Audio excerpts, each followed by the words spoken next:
Kombola maneran'ny Madagasikara fa tsisy tany tsaratsara ny Sambava. Amina Rovangaindrano tsy ratsy fa aminay Sambava champion de 108 ao ratsy azo. Fa amina Rovangaindrano tsy ratsy fa aminay fozana tsara. Sy marigny zakazakanao za. Avangaindrano hitananay sara hitanana milamigny Avangaindrano. Enao me fanedigny dobela ta Avangaindrano. 3 semaines za 3 semaines. Fô amina rô zegny tsy maresana na koa resaka tsara agna tanagna. Fô resaka viavy ndraiky. Amina rô ndraiky misy viavy tsara. Izy zakanao za. Resaka viavy baka volagny fotsy resaka tanagna. Resaka tanagna ny korantsika teo.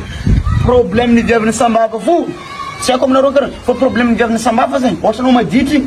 Anao mandeha mamany. Rahanao io antony roa amin'ny riban-droa agny. Anao mandeha mamany manjavo rahanao fa tsy io. Kara zegny problème ny viavy ny Sambava. Zegny problème.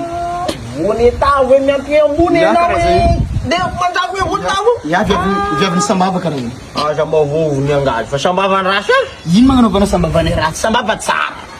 Sambava tsara. Ka ina hoe zakenao za i bonitavo hoe miboaka isamy tena bonitavo tena Sambava ny rasy. Sambava tsara. Ino magnanaovanao anao koa tsara tany fa za fa vita amin'ireo. Ino mina volagnao fa Sambava ratsy? Sambava ny rasy. Ino magnanaovanao fa Sambava ny ratsy? Tsy azoko baka. Sambava ny rasy. Ino magnantony volagnanao fa hoe aminay. Iny matona mongono te fo doe ya. Ino magnanaovanao Sambava ny ratsy? Yaho ni zaka aminao i Sambava ny rasy.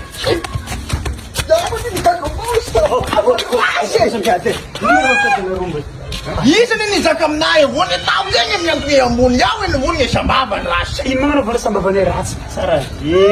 Nagnino sa ataonao Avangaindrano ratsy fa ataonao Sambava ny. Sambava ny ratsy. Sambava ny ratsy karakory ma? Tsy Sambava ratsy fa Sambava ny ratsy. Mahita yaho enao piako e varasy enao. Rozany ra. Gira ty volagny. Sambava ny ratsy. Tsy Sambava ratsy fa Sambava ny ratsy. Tokony tsy mivolagna tananan'olo ratsy baka io.